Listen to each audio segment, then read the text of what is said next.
traded baskets back and forth. The second quarter was a strong effort for them as they continued to battle, and they were able to close out the half in a good position. Kenny, what's your take on Detroit so far? Well, their playmakers were in top form tonight. They showed great court vision and great ball movement. That's why they had so many assists. It's much easier to defend guys who don't want to pass the basketball. And Shaq, what'd you think about Chicago? Their shooting rhythm was off, under 40%. Some of that was shot selection, some of it was the defense stepping up. My guess is we'll see some significant changes as things get going in the second half. Increasing off-the-ball activity, making the extra pass, and trying to get better looks. All right, that is going to wrap up our halftime report as it's just about time for the start of the third quarter.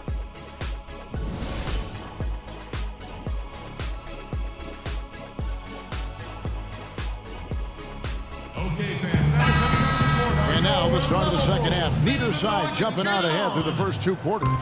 You look at Jimmy Butler. He's really been playing well. Yeah, created a lot of quality shots for himself in that first half, and he knew when to pass it up when the double team came. And that led to a very high points per shot number for him. For those of you that are into analytics, that stat really tells how efficient a player has been, and he's been very efficient so far. Checking out the group for Stan Van Gundy to start the second half. Jackson and Caldwell Pope the guards. Marcus Morris is out there with Harris, and it's Drummond in at the pivot spot manning the middle. The Bulls have gone 0 for 3 in the game at the line, missing all previous chances. Really impressed with the way Jimmy Butler last season made big strides in his game, going from a supporting role player to someone you can build your team around.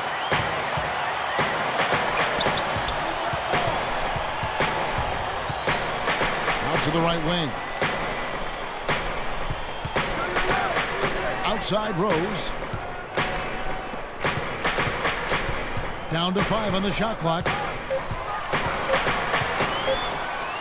It's tipped, and they turn over the 24-second buzzer, signaling the shot clock violation.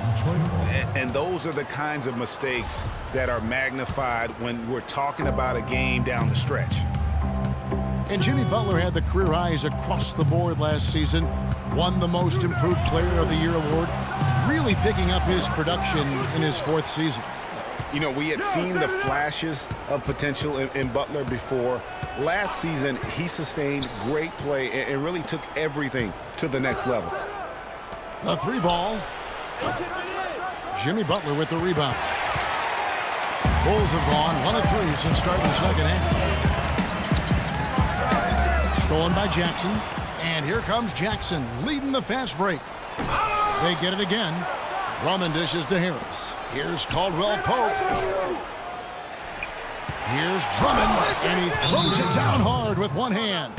And Kevin, the knack for the offensive rebound are a big part of what makes this guy special. Not to mention, Greg, his ability to finish with strength just like that. Yeah, he's an invaluable asset for them to have, no question about it. So Chicago going with an almost entirely new group here. Joakim Noah is checked in for Gasol. Doug McDermott comes in for Taj Gibson. Morris checked in for Jimmy Butler. And Brooks subbed in for Rose. Aaron Baines, he's checked in for the Pistons. Johnson comes in for Kentavious Caldwell-Pope. Bulls trail by 4. And Moore kicks to Dunleavy. And the Bulls with another miss. Well, we know prior to last season, the Pistons handed the car keys over to Stan Van Gundy. He had some early hiccups, but overall, I think they're headed in the right direction. He's a proven winning coach in the NBA. And Chicago shooting around 36%. They're just not able to finish consistently. And that is good. Second half of play with just under 2.5 minutes gone. Drummond up top. Jackson against Brooks. Outside Jackson. 6 on the shot clock. From outside the arc. No good. And Chicago will go the other way with the ball. Out of bounds. Detroit takes possession. Portis is checked in for the Bulls. Jody Meeks, he's checked in for Detroit. And the Pistons with possession here. The lead is 2. Second half of play, and we're 3 minutes into the third here. Johnson gets hauled in by Noah. The Bulls have gone 2 of 6 from the field here in the third. They grabbed their own miss. Detroit's gotten off to a very slow start from three-point range in the second half. They're 0 for 4. Really crisp, intelligent passing to make that basket possible. Guys are looking for a spark here. Yeah, I mean, a cold stretch offensively. They desperately need a basket. And he makes no mistake on the slam dunk. How about that fantastic finish and the aggressive move, too, Kevin? Trying to send a message, Clark, with that slam, I think. And I'm not sure if it was text or email, but he definitely threw that one down. Harris kicks to Baines. His first shot coming late. Basket is good. The assist from Harris. And the Pistons lead by 4. Just couldn't get a hand in the face on that one. That's using what you got. He's got a height advantage, put it to good use there, and got himself a clean look. Here's Johnson. Throws it down. If the official calls the foul, it may be a three-point play. It's going to be on Doug McDermott. And that's how you make a steal count. Turn it into a quick slam at the other end. It was really a case, it looked like Greg Anthony right there, but if I can say so. It was really a case of a great defensive play triggering some instant offense. Yeah, I remember GA as an irritant, and this guy, much like Greg, creating havoc out there. Johnson kicks to Tolliver. Hits the jumper in space. Tolliver's got his second basket. Excellent ball movement there, guys. And that's key to this run. Passing it with purpose. The D hasn't been able to keep up. Pass break Detroit. Meeks lead the charge. And he caught that pass in full stride on his way to the big slam. How about that, breaking out the Statue of Liberty on that dunk? A nice way to pad that lead a little more. Yes, indeed. A splendid pass that time by Rose. Detroit with the ball. They're on a 15-6 run. Johnson and the Pistons getting another bucket right there. A big part of this run here has been their ability to hit from mid-range, guys. I mean, that's unique. And a lot of teams shy away from that mid-range, but if you can get them off of rhythm, then you can have success. And he can't jam it through. Oh, he knows that one should have gone in. That hurts. And as we end the third quarter, a double-digit deficit will make it tough to come back. The Pistons on top, up 11. From the United Center in Chicago, back in a moment. And we're getting underway here in the fourth quarter. The scoreboard tells the story in this matchup, but we'll see how much things change up here. Detroit with the ball. They lead by 11, the largest margin of the game. Gibson is the 4 with Gasol at the 5. Rose is the 1 with Butler as the 2. And it's Dunleavy in at the small forward. So that's the 5 in the game for Chicago. And he gets it to go. Not his best game, but they're still getting it done collectively. And it's Rose penetrating. And there's the whistle, fouled hard on the shot. He'll go to the line.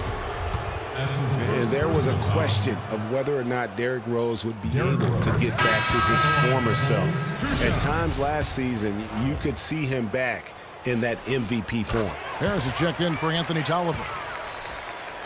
And with Rose again, he showed flashes last season of his level of play, Clark, before the injury. Yeah, exactly. And you hate to see any player go down with injuries, especially a talent like Derrick Rose. He still needs to show that he can regain that high level of NBA play for an entire season. I think that's just a matter of time. Yeah. It's good, and the Pistons lead is cut down now to just 12 points with the basket from Gibson. Guys, some great passing from him. Yeah, it makes it tough for the defense to chase that ball around when it moves that crisply all over the court. Yeah, everybody's touching it, and you're starting to see the assists pile up because the rhythm is on display offensively. Here's Harris. And another 3 for Detroit. And a closer look here at the hustle stats for the Pistons. You know, block shots, guys, a clear indicator on the stat sheet of their excellent defense. I mean, leaving them no room to get off any shots. Yeah, they've also done a great job of playing in space, getting out in transition every opportunity. And now Doris Burke has an update from the sidelines. Well, Kevin, I was able to listen in on what the head coach of the Chicago Bulls was going over in his huddle. He hasn't been happy with their shot selection. He told them, we're forcing things out there, guys. Space the floor, make the extra pass, work for the open shot in the flow of our offense. We'll see if they heed that advice, Kevin. Dunleavy kicks to Gasol. Rose passes to Dunleavy. A little over a minute and a half of the fourth quarter gone now. To the paint and stolen by Butler. And here we go. Dunleavy heading to the hoop, pushing it up. And it's Rose. This time the assist by Dunleavy. Dunleavy's got 3 assists now in this one. You know, Jimmy Butler is one of those guys who had to overcome major odds just to get to the NBA. Reportedly, his father abandoned the family when Jimmy was an infant. Mom kicked Jimmy out when he was 13. The obstacles and adversity go on, yet he's made it and made it big. Now a timeout called by Detroit. And going back to Jimmy Butler, there were just so many times when he was set up to fail. He was not heavily recruited out of high school. He was even homeless when he was in high school in the Houston area.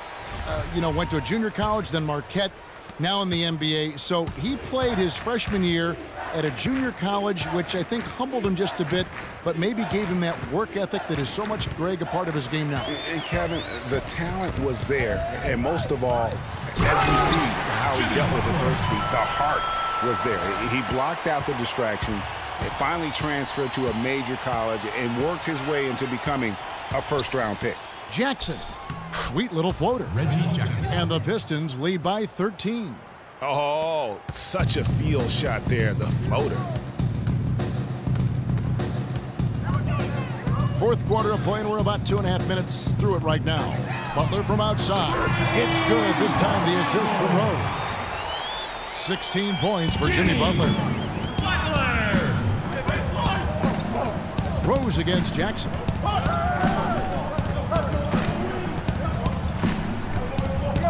Shot from the top of the key. Second shot opportunity. Rejected by Gasol. And it goes out of bounds. That one off Butler. And the Pistons making a change here. 2 points. Meeks is checked in. Pistons substitution. Jody Meeks. We're in the final quarter of play here. 3 minutes in. Boy, that's a surprising miss right there. He usually feasts on those wide open opportunities. It's stolen by Moore. 2 minutes. 2 wide. And there's the foul. It goes on Bulls Taj foul. Gibson. Taj Gibson. That's his first personal foul.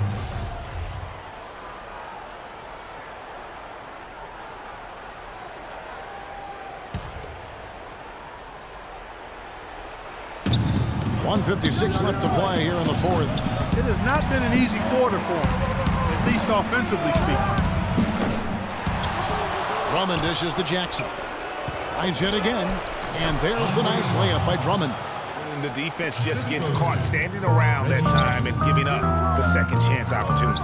You know, that just can't happen. They need much more effort than that on the glass. Rose attacking to the inside. No good from Gibson. Clark, they can burn some clock if they want to. Yeah, and maybe buy a little oxygen while they're doing it.